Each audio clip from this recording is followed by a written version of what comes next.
Hello, and welcome to The Little Prince, Part 6. I hope you enjoyed the photo slideshow I did last week after the lesson about the fox.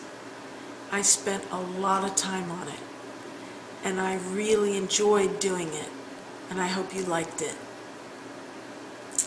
Today we begin with chapter 22, after the little prince has left his fox, and he is continuing his travels. Chapter 22, the little prince encounters a railway switchman. That would be someone who turns the train to this track or maybe to this track so that the trains don't hit each other coming and going. And encounters means meets or comes across by chance. So the little prince meets a railway switchman. He greets him, good morning, good morning. What do you do? The little prince asks. And the railway switchman answers that he sorts out travelers in bundles of 1,000, which is kind of funny, because you don't think of sorting out people in bundles. You think of sorting out pencils in bundles of 1,000 or something like that, but not people.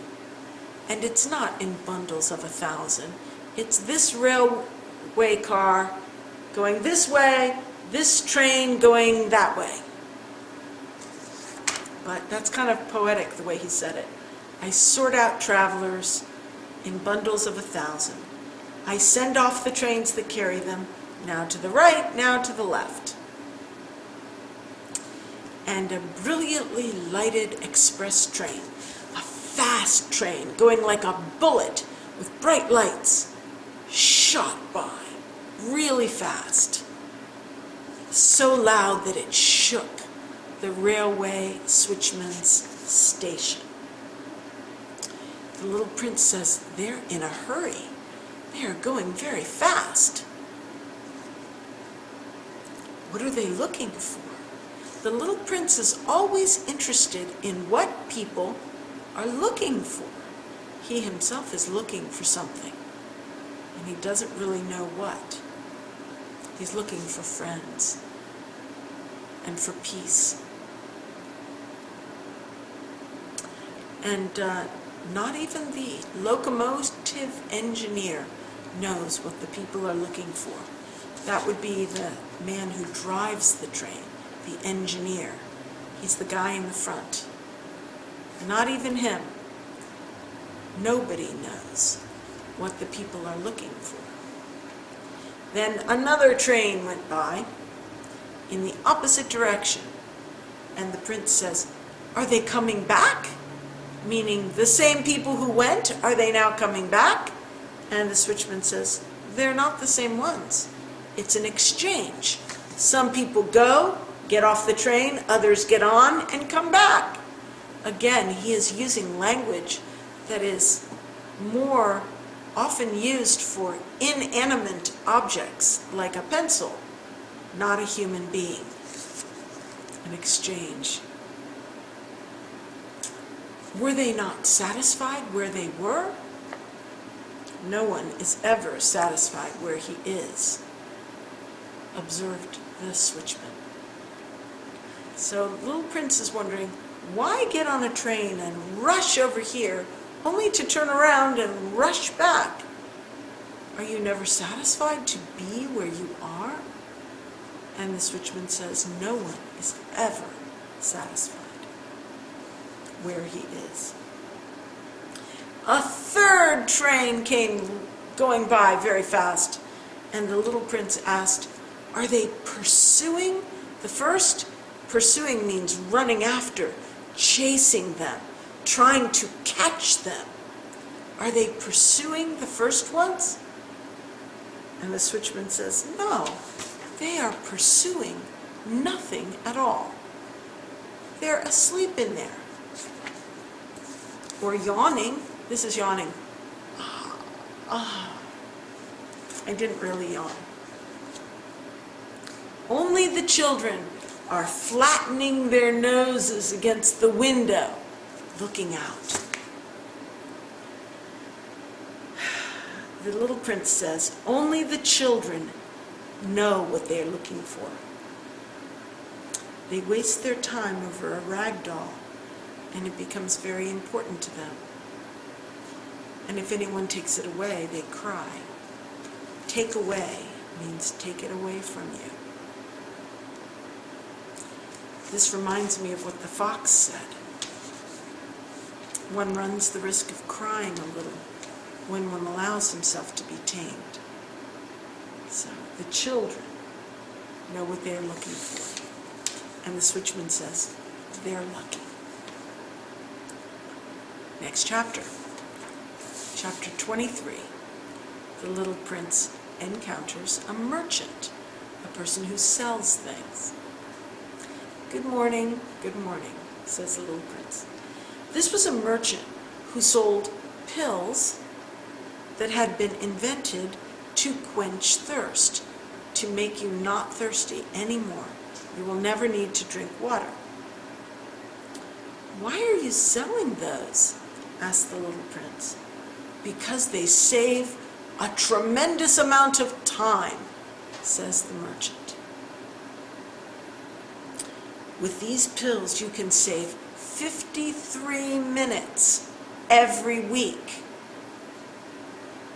What should I do with those 53 minutes? Asked the little prince.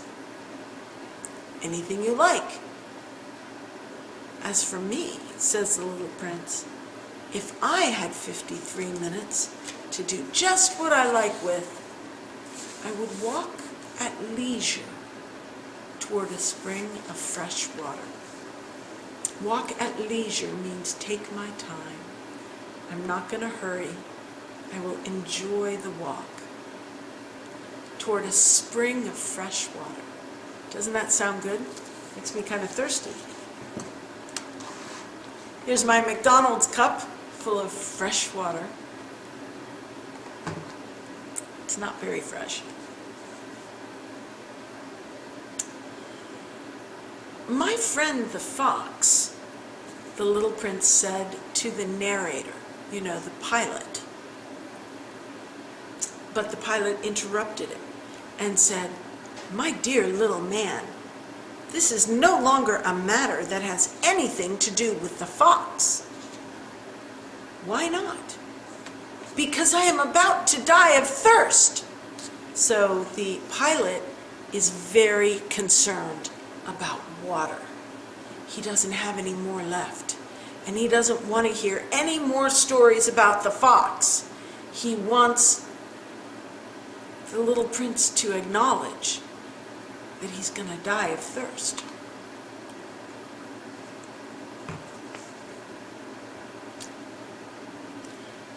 But the little prince did not follow his reasoning.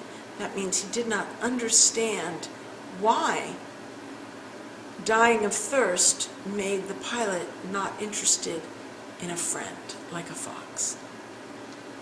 He couldn't see the logical connection. That's what it means to follow someone, to follow their logical progression. He answered me, it is a good thing to have had a friend, even if one is about to die. I, for instance, am very glad to have had a fox as a friend. And then the pilot just gives up. He says he doesn't understand. He has no way of guessing the danger. I said to myself, that means it means I thought. It doesn't mean I spoke it out loud. I thought it to myself. He has never been either hungry or thirsty. A little sunshine is all he needs. He is like a plant. But he looked at me steadily, that means like this, without blinking for a long time. And then he replied to my thought, meaning he read my mind, and answered, I am thirsty too. Let us look for a well.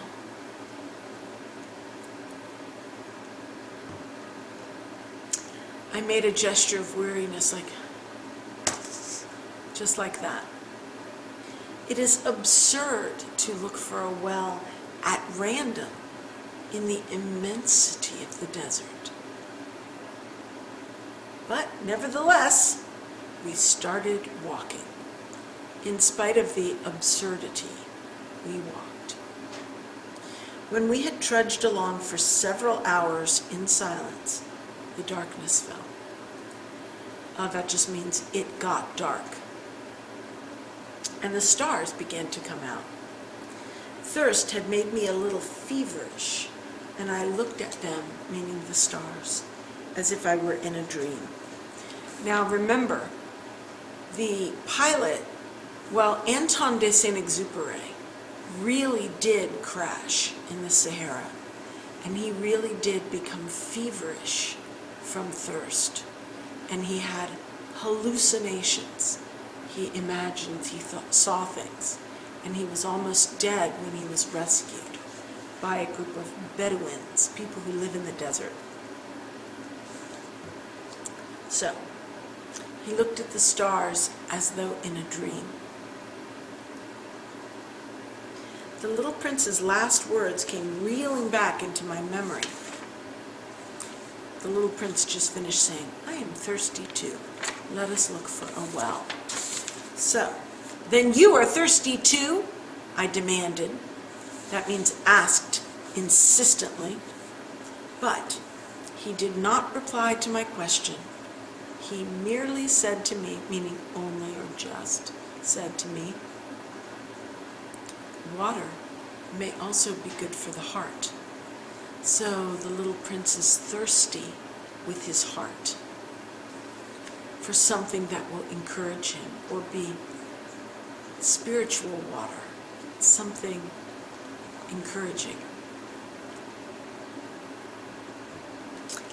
I did not understand this answer, says the pilot, but I said nothing. I knew very well that it was impossible to cross-examine him. He was tired. He sat down. I sat down beside him, and after a little silence he spoke again.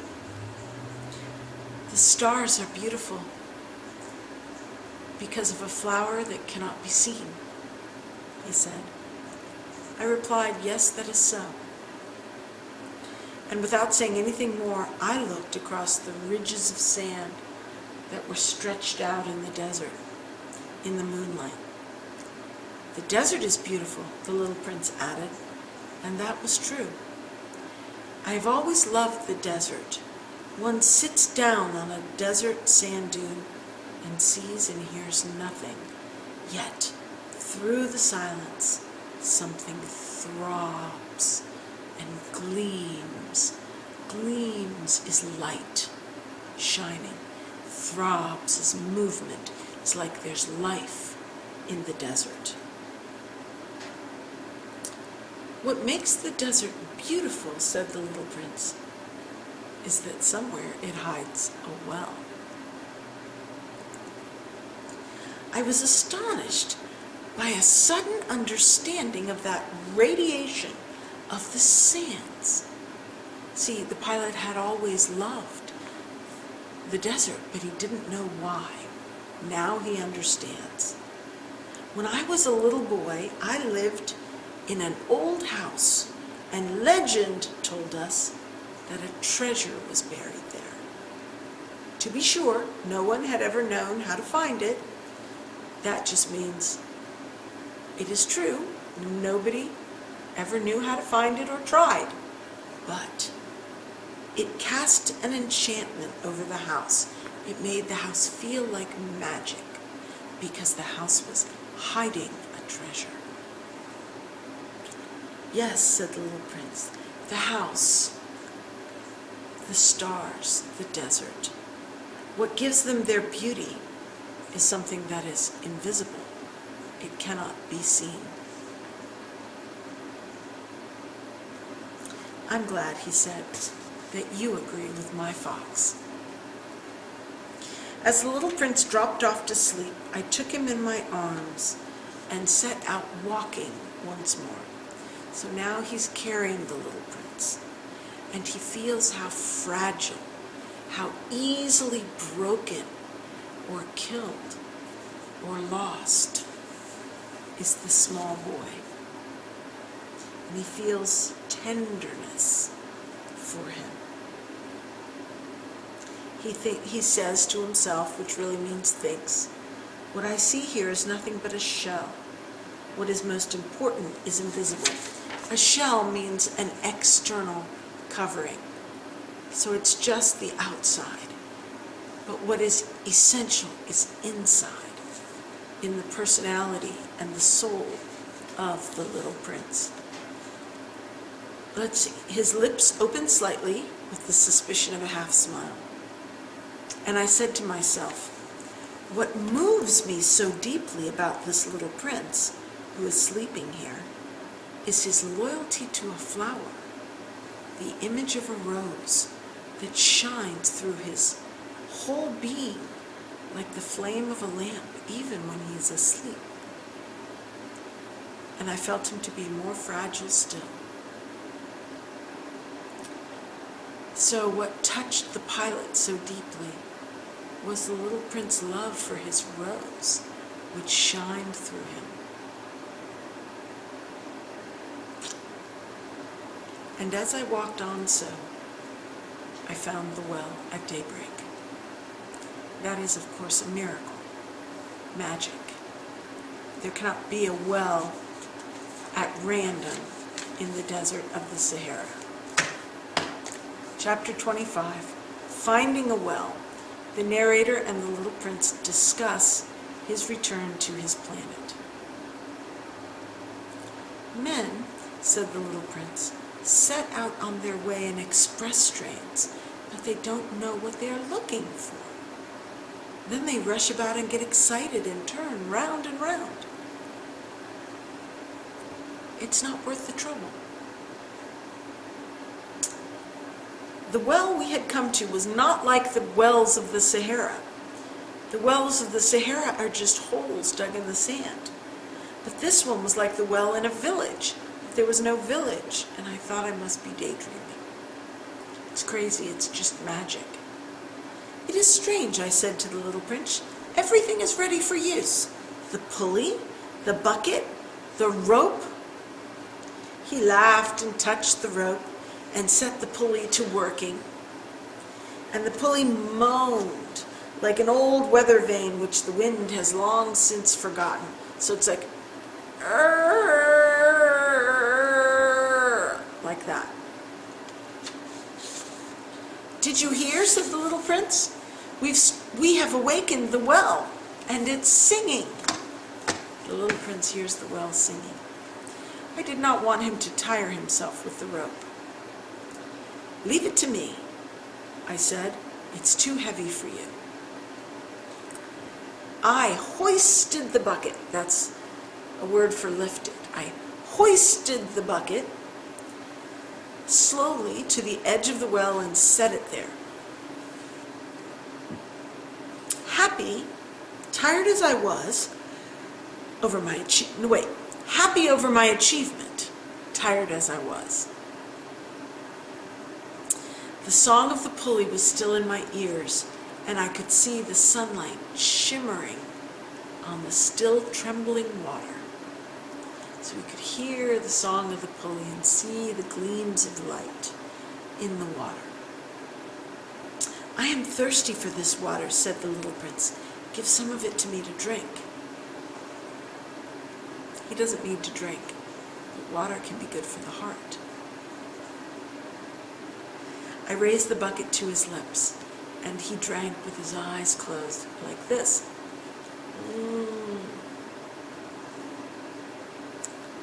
It was as sweet as some special festival treat, something you can only get at a special festival. This water was indeed a different thing from ordinary nourishment. There was something different about this water. Its sweetness was born of the walk under the stars, the song of the pulley, the effort of my arms. It was good for the heart, like a present. What you put into something makes it sweet and dear to you. The situation, the surroundings, the joy of the moment gets into the water you drink, the food you eat, and makes it sweet. Have you ever wondered why hot dogs taste better having been burned over a campfire after a long day's hiking than they taste grilled to perfection in your oven at home? They taste better because of the long walk and the frosty air and the stars overhead and the crackling of the fire and the companionship of your good buddy comrades.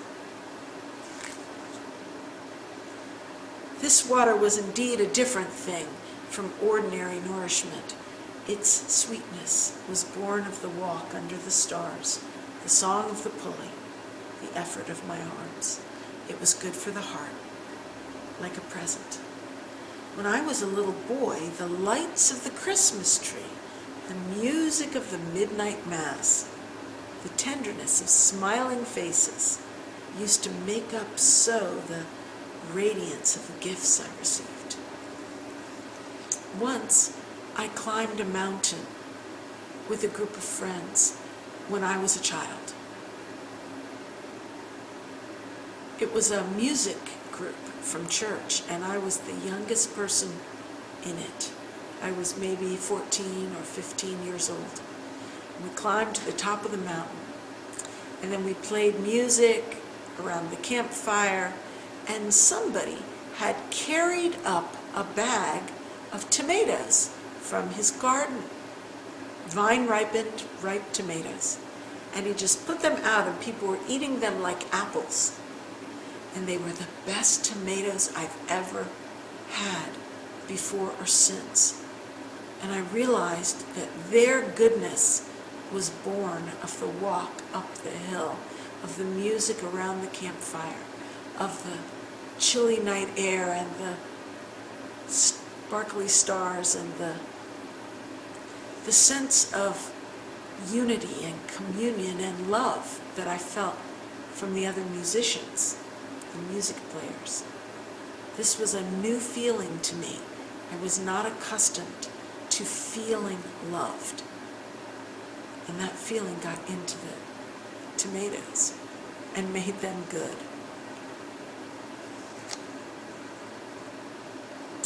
Men where you live, said the little prince, raise 5,000 roses in the same garden, and they do not find in it what they are looking for. They do not find it, I replied. And yet, what they are looking for could be found in one single rose, or in a little water. Yes, that is true, I said. But the eyes are blind. One must look with the heart, he added. I had drunk the water. I breathed easily. At sunrise, the sand is the color of honey, and the honey color was making me happy too. What brought me then this sense of grief? So he's saying, I was perfectly happy, and yet I had a feeling of grief, sadness, sorrow. Why?